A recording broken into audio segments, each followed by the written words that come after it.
Bienvenidos a nuestra historia de hoy. Acompáñanos en un viaje que a simple vista podría parecer cotidiano, pero que encierra en su interior valores profundos y universales. Es un relato sobre los lazos invisibles pero irrompibles de la familia y la amistad sobre la bondad, esa pequeña chispa que puede calentar un alma entera en los días más fríos.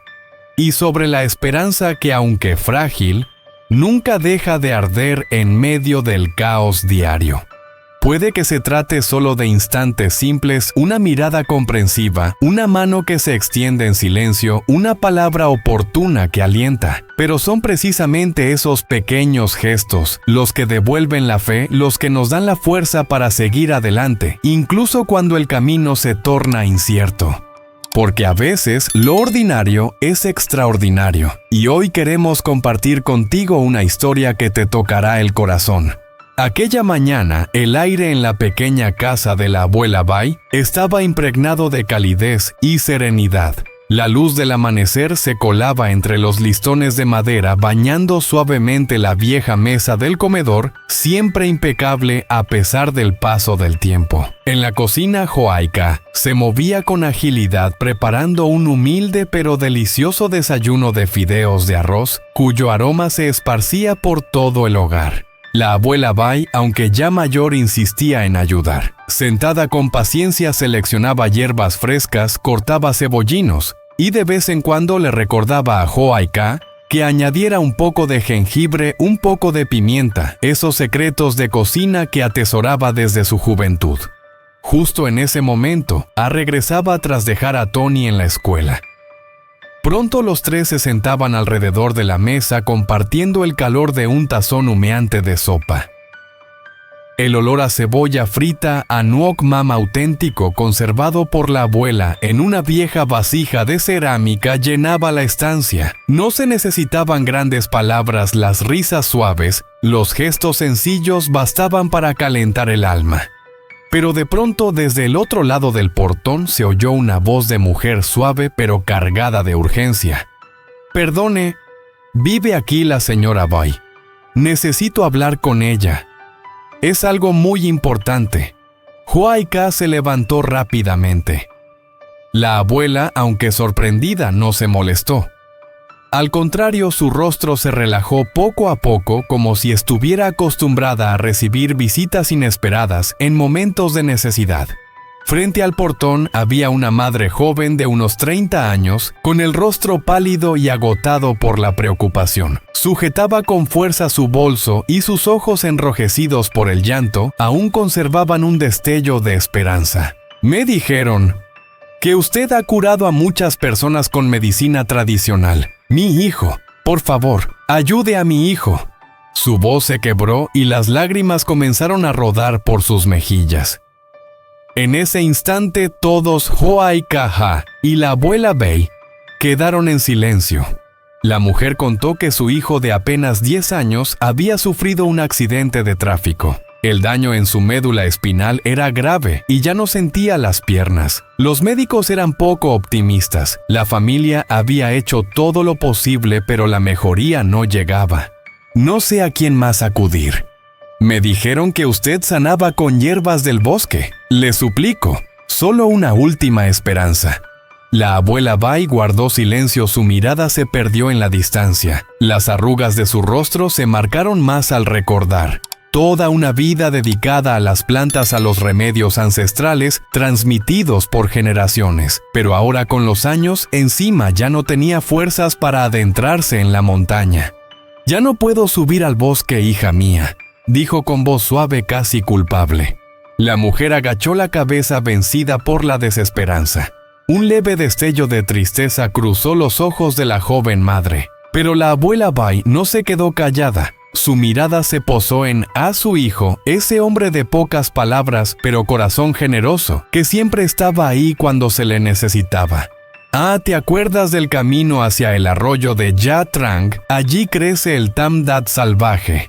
Y al pie del monte Ya Mokoi están la liana gam, las hojas de cham y la raíz de chan vit. Esas plantas son esenciales para la mezcla que puede aliviar la parálisis. Asintió. No preguntó, no dudó. Había crecido con esas tareas desde niño cuando su padre aún vivía, cuando su madre atendía a decenas de personas en la pequeña consulta de medicina tradicional que era su hogar.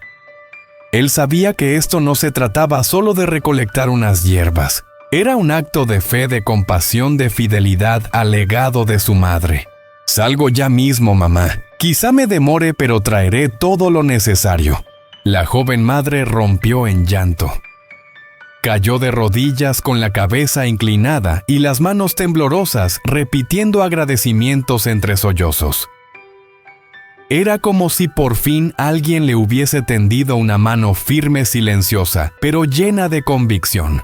La abuela Bai se acercó y colocó su mano sobre el hombro de la mujer. La acarició con ternura como quien consuela a un hijo propio en su momento más oscuro. «Nadie está solo en este mundo, hija. Mientras aún podamos ayudar, lo haremos, no porque seamos especiales, sino porque también hemos sido madres como tú». Aunque el sendero hacia el bosque era peligroso y casi nadie se aventuraba por allí ahora, no dudó. No conocía al niño. No había visto su rostro. Pero en su mente ya lo imaginaba inmóvil en una cama de hospital. Y eso bastaba. Preparó su mochila, revisó cuidadosamente cada ingrediente que debía buscar. La abuela Bai, con voz pausada, le explicó una vez más los detalles: dónde el terreno era más inestable, qué tramos estaban infestados de avispas, en qué zonas solían esconderse las serpientes. Cada palabra suya era una mezcla de sabiduría ancestral y experiencia de supervivencia. El sol comenzaba a caer cuando Ha se echó la mochila al hombro.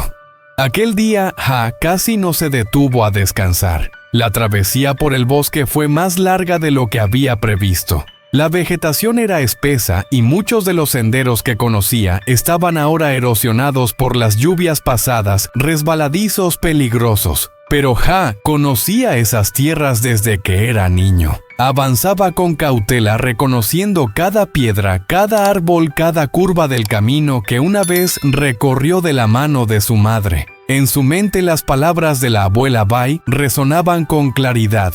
Las raíces de Chan Bit crecen cerca de las rocas húmedas junto al agua. Y de la liana Gam debes recoger tanto las hojas como la corteza. Ahí está la fuerza de la planta. El cielo comenzaba a teñirse de gris cuando Ha recogió el último manojo de hojas de cham, creciendo junto al arroyo donde el agua corría como un murmullo antiguo. Con la camisa empapada en sudor, los pies cubiertos de barro, sintió algo más que cansancio, una emoción honda, como si en su mochila no solo llevara hierbas, sino una esperanza aún pequeña para un niño que nunca había visto. De regreso seguía el sendero con paso firme. El bosque se oscurecía, pero en su interior había luz. Cada paso era un compromiso silencioso, una promesa cumplida.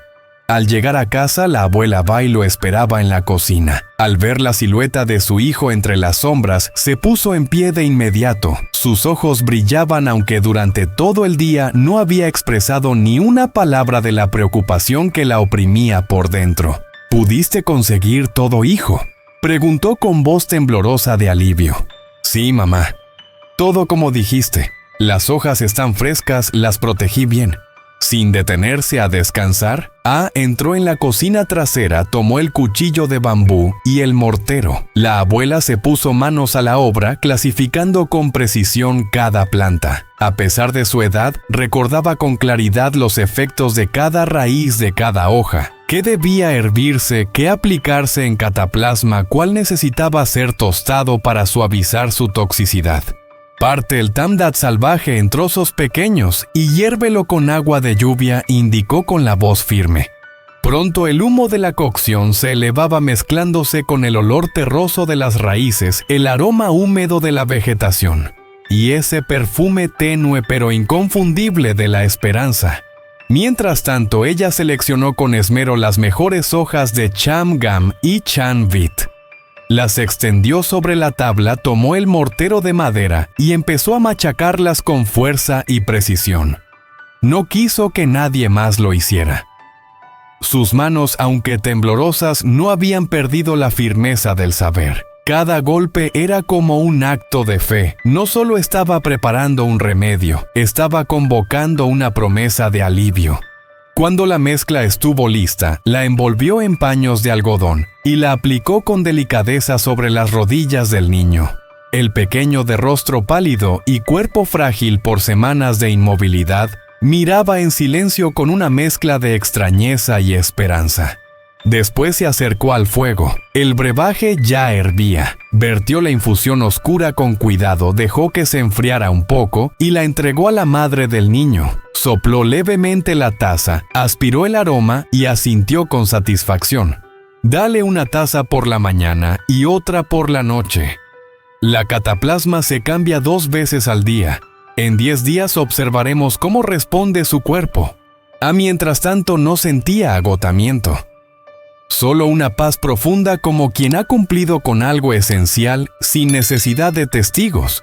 Y así, en aquella humilde casa bajo una lámpara de luz cálida, comenzaba un renacer silencioso pero lleno de fe. En un mundo vasto y a veces indiferente, aún hay personas dispuestas a ayudar sin pedir nada a cambio. No por lazos de sangre ni por obligación, sino porque creen simplemente que el mundo puede ser un lugar mejor, si alguien todavía se atreve a cuidar de otros con todo el corazón. Chào mừng các bạn đến với câu chuyện hôm nay. Chúng ta sẽ cùng nhau bước vào một hành trình tưởng chừng như rất đỡ dần, dịu nhưng lại chứa đầy những giá trị sâu xa. Đó là câu chuyện về tình thân. Sợi dây liên kết vô hình nhưng bền chặt giữa con người với nhau, và lòng tử tế tia sáng nhỏ bé nhưng đủ sức sưởi ấm cả một tâm hồn giữa những ngày lạnh giá, và là niềm hy vọng về năm nay vẫn luôn ấm vì Chúa giữ. Bộn bề của cuộc sống có thể có chỉ là những khoảnh khắc đời thường mà ai trong chúng ta cũng từng gặp. Một ánh mắt cảm thông, một cái nắm tay nhẹ nhàng, những lời động viên lúc này. Nhưng chính từ những điều nhỏ bé ấy, con người ta có thể tìm lại niềm tin, tiếp thêm sức mạnh để bước tiếp dù phía trước còn nhiều gian nan. Đôi mắt bà ánh lên sự hài lòng cho thằng bé uống thuốc một chén mỗi sáng và một chén mỗi tối, thuốc đắp hai ngày một lần. 10 ngày sau ta sẽ xem phản ứng thế nào. Trong lòng anh dù một chút ngần ngại, chỉ cứ cảm thấy nhẹ nhõm như vừa hoàn thành một việc lớn lao mà không ai biết đến. Trong văn phòng nhỏ ấy, dưới ánh đèn vàng, một cuộc hồi sinh đang bắt đầu lặng lẽ và đầy tình yêu giữa thế giới rộng lớn.